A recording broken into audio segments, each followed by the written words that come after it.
오늘 본문은 출애굽 2세대들의 이야기입니다.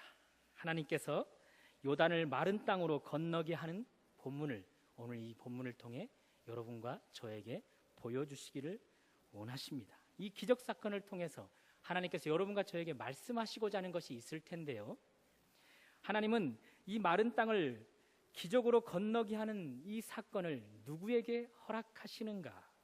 또 왜 하나님은 이런 기적을 우리에게 보여주시는가? 그런 답을 찾아가면서 함께 각자에게 주시는 은혜를 받아 누리기를 주님의 이름으로 축원합니다. 그렇다면 하나님은 어떤 사람들에게 이런 기적을 보여주실까요? 말씀을 뒤따르는 자입니다. 오늘 보면 1절 중반절을 보시면 여호수아가 이끄는 이스라엘 백성들이 시딤에서 떠나 요단에 이르렀다 말씀합니다. 요단, 우리가 잘 아는 대로 요단강을 말하죠. 그 요단강 그 건너편에 하나님께서 이 출애굽 2세대들에게 주기를 원하는 약속의 땅이 있습니다. 그런 이 강을 건너야만 이제 그들에게 약속된 그 땅을 차지할 수 있게 되는 것이죠. 어쨌든 그 요단 앞에서 이제 이들은 유숙합니다. 사흘 동안 유숙하죠. 그래서 2절에 보면 사흘 후에 관리들이 진중으로 돌아다니면서 이제 백성들에게 하나님의 뜻을 전달합니다. 이렇게 명령합니다. 3절 백성에게 명령하여 이르되 너희는 레위 사람 제사장들이 너희 하나님 여호와의 언약궤 매는 것을 보거든 너희가 있는 곳을 떠나 그 뒤를 따르라. 언약궤 매는 것을 보고 그 언약궤 뒤를 따르라 라고 명령하고 있습니다. 언약궤, 하나님의 궤, 그 궤 속에 두 돌판이 들어있지 않습니까? 모세를 통해 하나님께서 기록하게 한 십계명, 그것이 두 돌판에 새겨졌는데 그 돌판이 바로 오늘 본문에 나와 있는 언약궤 그 속에 들어있습니다. 그러니 궤를 보고 그 궤를 따라 좇으라라는 말은 다시 말씀드려서 하나님의 말씀을 보고 그 말씀 뒤를 따르라라고 말씀드릴 수 있는 것이죠. 새벽부터 혹은 오전부터 혹은 지금 오후 예배에 나오셔서 하나님의 말씀을 주목하시고 그 말씀을 뒤따르기를 원하는 여러분, 그런 여러분들에게 오늘 하나님은 마른 땅을 건너게 하는 강을 마른 땅으로 건너게 하는 그런 기적을 여러분과 저에게 허락해 주실 것입니다. 말씀을 뒤따르는 길에 그렇다면 우리가 주의해야 될 것이 있지 않겠습니까? 어떤 것을 주의하면 좋을까요? 오늘 성경은 두 가지 주의해야 될 것을 이야기하고 있는데요, 첫 번째, 눈으로 말씀을 확보하라입니다. 한번 따라해 볼까요? 눈으로 말씀을 확보하라. 두 번째, 마음으로 말씀을 확보하라.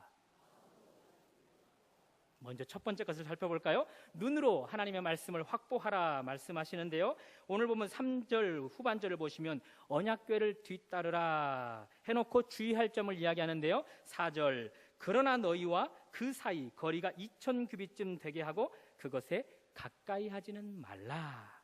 주님은 말씀합니다. 너희와 그리고 말씀 사이에 적당한 거리를 두라. 특별히 여기 2000규빗을 이야기하는데요, 2000규빗은 풀어보면 약 1km가 못 되는 912m 정도가 되는 거리입니다. 그런 적당한 거리를 두라 말씀하시지요. 그렇다고 너무 가까이 하지도 말라 말합니다. 또한 너무 멀리 하지도 말라 말씀하십니다. 적당한 거리를 유지하라 말씀하시지요. 적당한 거리 1km 정도 되는 거리를 유지해야 하는 이유가 무엇일까요? 뒤따르는 백성들의 수를 고려한 차원입니다. 너무 가까이 있으면 많은 사람들이 한 번에 동시에 볼 수 없습니다. 적당한 거리를 유지해야만 많은 사람들이 그 대상을 한 번에 볼 수 있지요.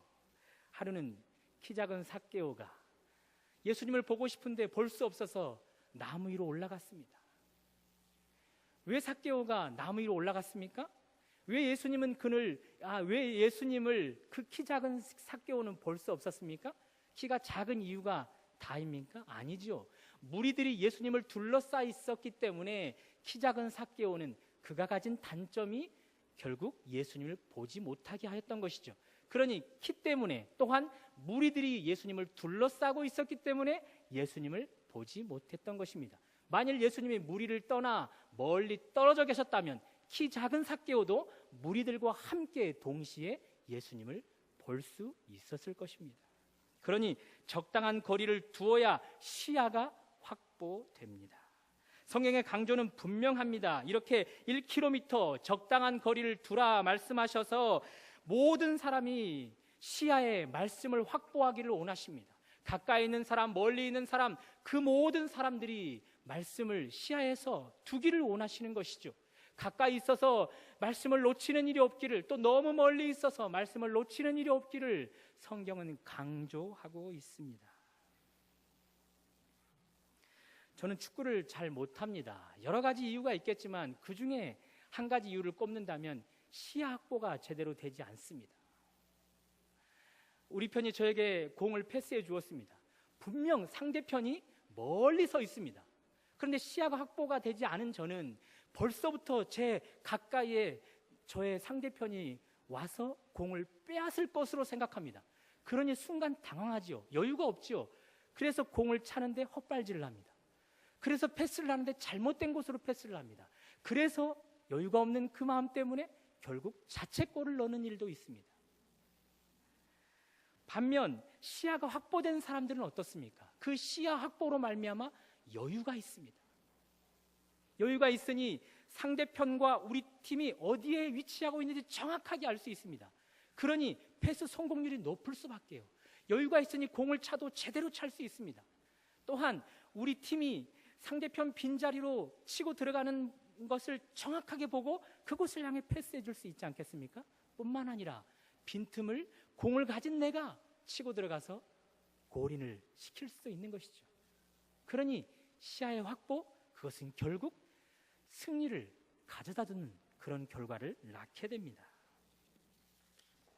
말씀을 따라 나선 우리가 그 길에서 자신의 시야의 말씀을 확보하게 되면 이렇게 당황하지 않게 됩니다. 길을 잃을 일이 없습니다. 그래서 오늘 4절 중반절을 보시면 그리하면, 적당한 거리를 유지하여서 시야 안에 말씀을 확보하면, 그리하면 너희가 행할 길을 알리니 너희가 이전에 이 길을 지나보지 못하였음이니라. 말씀이 시야에 확보되면 처음 걷는 길이라도 길을 잃어버릴 일이 없습니다. 초행길이라도 그 길을 정확하게 갈 수 있습니다. 결국 말씀이 인도하는 목적지, 그 인생의 종착지까지 무사하게 인도될 수 있다는 사실입니다. 아이들이 그렇지 않습니까? 부모가 아이의 시야에 있는 한 아이는 여유가 있습니다. 든든합니다. 아무 걱정이 없습니다. 어디를 가도 위험이 도사리고 있는 상황이라 할지라도 든든합니다. 부모가 그의 눈에 들어와 있기 때문에 그렇습니다. 그래서 그 아이의 오직 관심은 호기심을 따라 움직이는 것이지요. 멈추고 서고 앉고 보고 만지고 어떤 때는 그 사물과 대화도 나눕니다. 그런데 부모가 시야에서 벗어나 버릴 경우는 어떻습니까? 그때부터 아이는 안절부절 못합니다. 시야에서 벗어나 버린 순간부터 안절부절 못합니다. 그러나 아시지 않습니까? 아이의 시야에 확보된 부모라면 부모의 눈에도 그 아이는 확보되어 있지 않겠습니까? 그러니 부모가 그의 시야에서 벗어났다 할지라도 부모의 눈에 확보된 그 아이라면 그 아이는 염려할 것이 없죠. 당장에 부모가 뛰어와서 안절부절 못하는 그 아이를 안아주거나 붙잡아 줄 수 있죠. 또한 그 아이를 데리고 가고자 하는 목적지, 부모를 통해 안전하게 갈 수 있다는 사실입니다. 말씀 길을 갈 때, 우리가 눈으로 말씀을 확보할 때 이런 어린아이가 누리는 자유함, 또한 안전함을 누릴 수 있음을 믿으시기 바랍니다. 또한 주의점 두 번째 무엇이었습니까? 마음으로 말씀을 확보하라 였습니다. 마음은 담기지 않은 채 눈으로만 말씀을 확보하는 것 의미 없습니다. 그래서 오늘 본문에서는 여호수아가 말합니다. 말씀을 뒤따르는 길은 거리만 유지할 것이 아니라 하나 더 주의할 것이 있다. 마음을 청결하게 하는 일이라, 성결하게 하는 일이라. 5절을 보시면 여호수아가 또 백성에게 이르되 너희는 자신을 성결하게 하라. 예수님이 대제사장들과 그리고 장로들이 보낸 무리들에게 붙잡혀 끌려가는 상황이 펼쳐졌습니다. 이미 다른 제자들은 다 달아나 버렸습니다. 그래도 베드로만은 예수님을 뒤쫓았습니다. 그런데 베드로가 예수님을 뒤쫓는 부분을 성경은 멀찍이 따랐다라고 기록합니다. 멀찍이. 지금 베드로의 신앙 상태를 이야기해 주는 것이죠. 멀찍이 먼 거리에서라도 주님을 시야에 확보한 채 따랐으니 괜찮다라고 말할 수 있을 것입니다. 멀리 두어서라도 말입니다. 그런데 아니죠. 그는 마음은 없는 몸으로만 멀찍이 주님을 따랐습니다. 다른 제자들처럼 이미 그의 마음은 주님을 떠나 멀리 달아나 버렸습니다. 베드로는 죽음의 현장으로 끌려가는 주님을 온전히 따를 마음이 없었습니다. 그래서 어떻습니까? 마음이 없는 상태로 눈으로만 주님을 확보한 채 멀찍이 따라갔던 베드로, 결국 주님을 부인하고 맙니다. 주님을 배신하고 맙니다. 사랑하는 여러분, 말씀을 따르는 길은 마음가짐이 중요합니다. 깨끗해야 합니다. 따르는 동기가 성결해야 합니다. 만물보다 거짓되고 부패한 것이 사람의 마음이라. 예레미야는 우리 마음 상태의 이 부패성을 우리에게 적나라하게 표현하고 있습니다.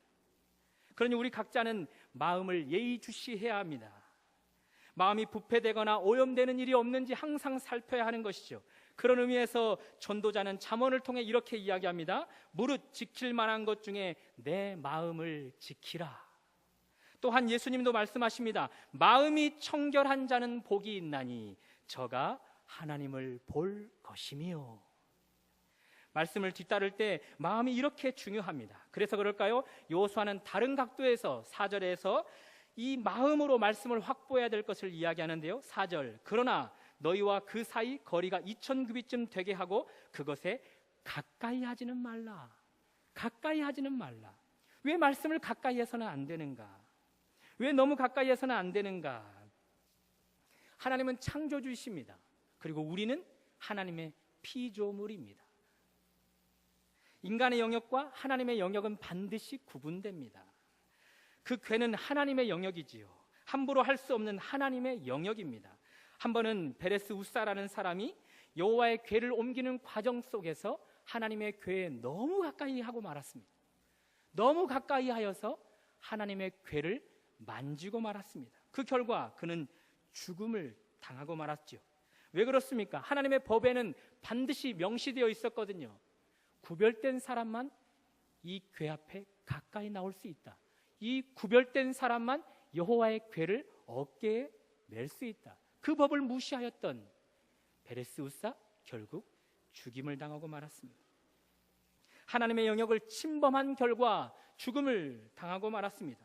그 궤가 상징하는 하나님의 말씀, 하나님의 말씀은 인간이 범접할 수 없는 하나님의 영역입니다. 함부로 다루고 함부로 적용하고 함부로 해석해서는 안 되는 것이죠. 오직 경외하는 마음으로 그 궤를 따라야만 하는 것입니다.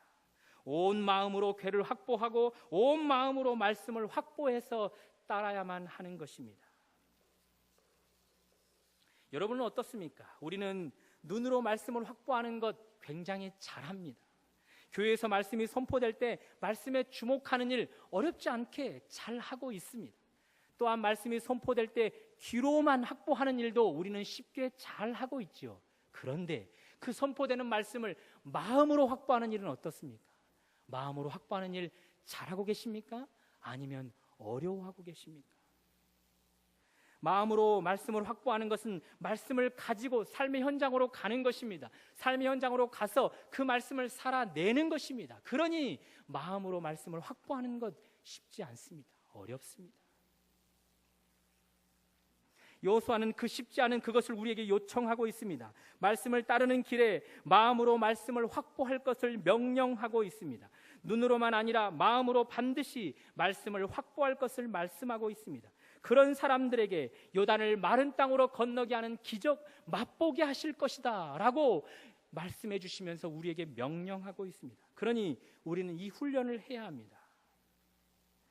이런 말을 들어보시지 않았습니까? 술을 좋아하시는 분들은 더더욱 좋아하실 텐데, 술은 처음에 사람이 먹지만 조금 더 나아가면 술이 술을 먹는다. 조금 더 나아가면 술이 결국 그를 먹었던 사람을 먹어버린다.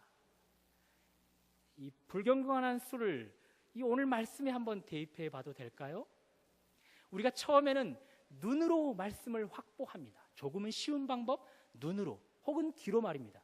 그런데 그 훈련을 조금 더 하여서 마음으로 말씀을 확보하는 일에 훈련이 되다 보면 처음에는 눈으로 확보하던 것이 나중에는 마음으로 확보되어지는 이 훈련을 계속해서 하다 보면 처음에는 사람인 내가 말씀을 확보합니다.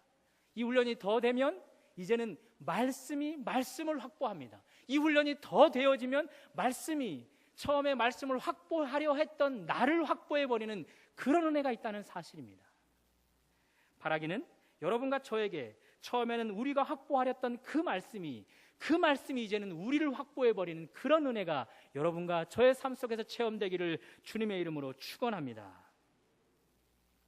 이렇게 말씀을 따르는 길에 눈으로 마음으로 말씀을 확보하는 자에게 하나님이 그냥 두시겠습니까? 복을 주시죠. 무슨 복을 주실까요? 기적입니다.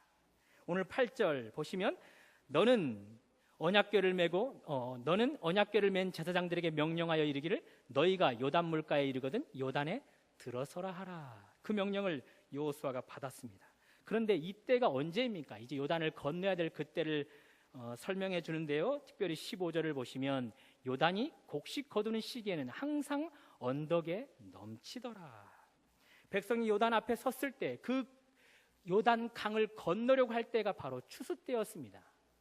그래서 물이 언덕에 넘쳐날 정도로 불어나 있는 그런 상태였습니다. 그런 물가에 이르거든 들어서라 말씀하십니다. 감사하게도 제사장들이 그 명령에 순종하였습니다. 그래서 15절 중반절을 보시면 궤를 맨 자들이 요단에 이르며 궤를 맨 제사장들의 발이 물가에 잠기자 물가에 내딛자 곧 위에서부터 흘러내리던 물이 그쳐서 16절입니다. 사르단에 가까운 매우 멀리 있는 아담성 변두리에 일어나 한 곳에 쌓이고 아라바의 바다 여매로 향하여 흘러가는 물은 온전히 끊어지매 백성이 여리고 앞으로 바로 건널세. 여호와의 언약궤를 맨 제사장들은 요단가 가운데 마른 땅에 굳게 섰고 그 모든 백성이 요단을 건너기를 마칠 때까지 모든 이스라엘은 그 마른 땅으로 건너갔더라. 이런 기적을 하나님께서 눈으로 말씀을 확보하고 또한 마음으로 말씀을 확보하는 자들에게 허락해 주신다는 사실입니다. 그렇다면 물어야 되지 않겠습니까? 왜 하나님은 이 요단강을 마른 땅으로 건너게 하시는가? 왜 이런 기적을, 이런 복을 이들에게 허락해 주시는가? 10절입니다. 10절 한번 다 같이 읽어볼까요? 시작.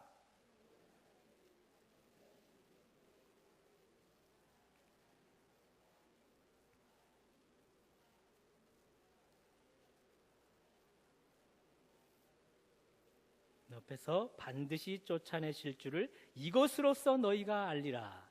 앞에 족속의 이름은 다 잃어버려도 괜찮습니다. 7 족속이 나오는데 이 7 족속을 쫓아낼 것을 너희가 이 기적을 통해서 알게 될 것이라 말씀하고 있다는 사실입니다.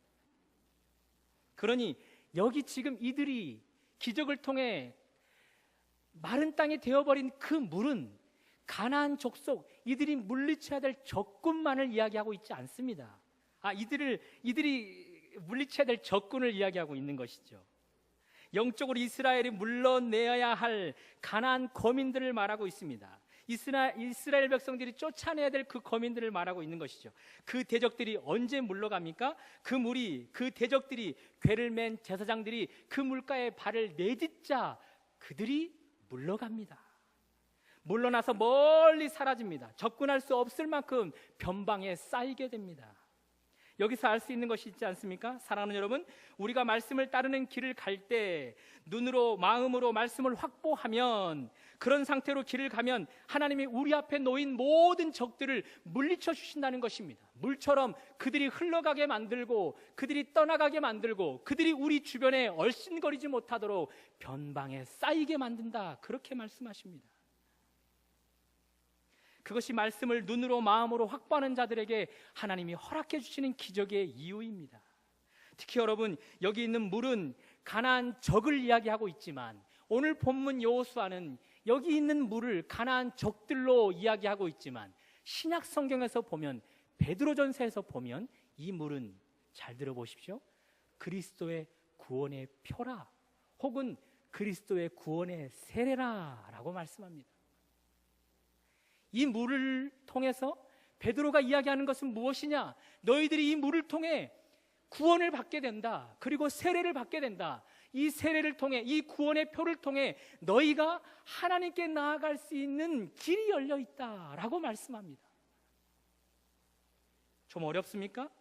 내게 말씀하신 예수님을 시야에 확보하고 마음으로 확보할 때 결국 예수님은 우리를 구원의 문으로 열어주시는 것이죠. 하나님께 향할 수 있는 그 문을 활짝 열어놓으시는 것이죠. 그래서 하나님 앞에 마음껏 향할 수 있도록, 내디딜 수 있도록 만들어주신다는 사실입니다. 그 주변에 그 어떤 악이, 그 어떤 무리가 우리를 공격할 수 없도록 모든 것을 물리쳐 주신 채 구원의 문을 향하여 마음껏 전진할 수 있게 하신다, 그 말씀입니다. 그렇다면 적군이 없을 뿐만 아니라 이미 승리해 놓으신 그 길, 이제 우리는 그렇게 열어놓은 그 길을 어떻게 해야 되겠습니까? 걸어야 되는 것이죠. 이제 그 길을 걸어서 그 길을 내 길로 만들어야 합니다. 유진 피터슨이라는 사람이 그의 평생 여정이 담긴 회고록을 썼습니다. 바로 이 책입니다. 책 제목은 유진 피터슨. 이 책을 교회에서 읽고 또 집에서도 읽었습니다. 한날은 이제 집에 갖고 가서 책을 읽고 있는데 딸이 이 책을 가져가서는 주지 않습니다. 제 딸의 이름은 유진입니다. 딸이 이 책을 달라고 하는데 주지 않습니다. 아빠 거야 줘. 그랬더니 아빠 이 책은 내 책이야. 아니야 아빠 책이야 라고 말했더니 그 아이가 여기 써있는 책 제목 유진이라는 이름을 보여주면서 봐봐 내 이름 써있잖아. 여러분, 책에 자기 이름 써있다고 자기 책이 됩니까? 길이 열려있는 것을 보았다고 그것이 내 길이 됩니까? 길이 활짝 열려있는 것을 보았습니다. 그것을 보았다고 그 길이 내 길이 됩니까? 하나님께 향할 수 있는 길이, 그 길이 활짝 열려있는데 그 안에 5만 가지의 하나님의 선물들이 가득 담겨 있는데 그 길을 걷지 않고 그 선물을 내가 맛볼 수 있겠습니까? 그 길은 걸어야 비로소 나의 길이 됩니다. 스페인 시인 안토니오 마치가 이런 유명한 말을 하였습니다. 여복의 여행자들이여, 길이란 당신의 발자국일 뿐 길은 본래 없어. 길은 걸어서 생기는 것이고 걷다 보면 길이 나는 게지. 길은 걸어서 생기는 것이고 걷다 보면 길이 나는 게지. 사랑하는 여러분, 눈으로 마음으로 말씀을 확보한 여러분, 나아가 그런 훈련으로 말씀이신 주님께 확보된 여러분, 주님은 이제 뒤따르는 일만 말씀하지 않습니다. 나를 계속해서 뒤따르라 말씀하지 않습니다. 뒤따르는 우리에게 이제 주님이 우리를 확보하신 채 이제는 너희에게 열려진 그 길을 향해 너희가 발걸음을 내디뎌라 라고 말씀하십니다.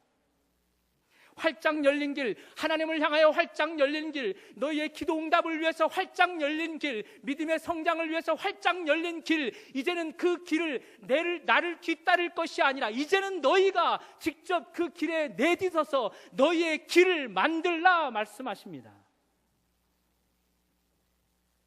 여러분 한번 뒤를 돌아보십시오. 내가 걸어서 생긴 길이 있습니까? 정말 내가 걸어온 믿음의 길, 그 길이 흔적으로 여러분 눈에 보여지고 계십니까? 내가 걸어서 풍성한 열매로 맺혀져 있는 그 길을 여러분은 눈으로 혹은 다른 사람에게 증명해 줄 수 있습니까? 마태복음 12장 12절은 말씀합니다. 세례 요한의 때부터 지금까지 천국은 침노를 당하나니 침노하는 자는 빼앗느니라. 천국은 사람들에게 침노를 당하고 있답니다. 천국을 계속해서 침노하여서 천국의 삶을 맛보고 있는 사람들이 많답니다. 여러분은 어떻습니까? 활짝 열려있는 길, 그 천국의 길, 하나님께 향하는 그 길을 여러분들은 침노하여 그 천국을 침노하여 맛보고 계십니까? 천국은 침노하는 자의 것이라고 말합니다. 아무나 침노할 수 없습니다. 눈으로 하나님의 말씀을 확보하고 그리고 마음으로 말씀을 확보하여 그 훈련이 계속되어 이제는 말씀이 나를 확보해 버린 그런 영혼들은 이제 천국이 허락되었습니다. 활짝 열려 있습니다. 하나님께 나아갈 수 있는 길이 활짝 열려 있습니다. 그 길을 침노하여 그 천국을 맛보라 성경은 말씀하고 있습니다. 때로는 우리의 육적인 눈에 여전히 그 열린 길이 요단에 물이 넘실거리는 듯 그렇게 장애물이 놓여 있는 것 같이 보일 때도 있을 것입니다. 그러나 두려워하지 마십시오. 주님은 우리에게 말씀하십니다. 특별히 이사야에서 말씀하시는데요, 야곱아 너를 창조하신 여호와께서 지금 말씀하시느니라. 이스라엘아 너를 지으신 이가 말씀하시느니라. 너는 두려워하지 말라. 조금 넘어가서 내가 물 가운데로 지날 때에 내가 너와 함께 할 것이라. 강을 건널 때에 물이 너를 침몰하지 못할 것이며 내가 불 가운데로 지날 때에 타지도 아니할 것이요 불꽃이 너를 사르지도 못하리니. 우리에게 열린 길이 그렇습니다. 육적인 눈에는 적이 있는 듯해 보입니다. 물도 있고 강도 있고 불도 있고 불꽃도 있어 보입니다. 그러나 말씀을 시야에 확보한 우리들은, 아니 말씀이 우리를 확보한 우리들은 이제 분명하게 볼 수 있습니다. 그곳에는 적이 있다 할지라도 그 물이 우리를 삼키지 못한다는 것, 강이 있다 할지라도, 불이 있다 할지라도, 불꽃이 있다 할지라도 그것이 우리를 해할 수 없다는 사실을 믿게 되는 것이죠. 그러니 안심하고 걸어가십시오. 우리를 향해 활짝 열어놓으신 그 길을 마음껏 걸어가십시오. 걸어가서 주님을 닮으십시오. 걸어가서 하나님의 영광을 맛보십시오. 걸어가서 매일매일의 기적을 체험하십시오. 성숙하고 성장하고 변화되고 그리스도의 장성한 분량이 되십시오. 그러나 여러분, 하나님이 활짝 열어놓으신 길이라도 방해자가 있습니다. 그 방해자는 바로 나입니다. 그 길을 막아서는 자는, 그 길을 막아설 세력은 온 우주의 나라는 존재입니다. 나라는 존재. 노마서는 말하지요, 천사들이나 장래일이나 높음이나 권세자들이나 하나님의 사랑에서 그 어느 누구도 우리를 끊을 자가 없다라고 성경은 이야기하고 있습니다. 그러나 그 하나님의 사랑에서 우리를 끊을 자가 있는데, 우리를 막아설 자가 있는데, 그 활짝 열린 길을 막아설 자가 있는데, 그것은 다름 아닌 바로 나라는 존재라 성경은 이야기하고 있습니다. 그러니 제일 위험한 적, 이 나라는 존재를 조심하십시오. 아니, 이 나라는 존재를 의식하여서 나라는 존재에 집중하다 보면 이 길을 내딛어야 될 그 길이 더디게 되어집니다. 오히려 나라는 존재를 두려워하기보다, 나라는 존재를 집중하기보다는 한 걸음만 제발 내딛어 보실 수 있기를 바랍니다. 나를 위해 활짝 열어놓으신 그 길 한 걸음만 내딛어 보십시오. 또 한 걸음만 내딛어 보십시오. 내딛을 때마다 사랑이 내게 열매로 맺혀지고, 내딛을 때마다 화평이 내게 열매로 맺혀지고, 내딛을 때마다 오래 참음이 내게 열매로 나타나고, 내딛을 때마다 그리스도의 깊이, 그리스도의 사랑의 넓이가 내게 날마다 체험되는 일을 계속해서 경험하십시오. 그러다 보면 나라는 존재를 까맣게 잃어버리게 됩니다. 그 기쁨을 만끽하기에도 시간이 부족하거든요.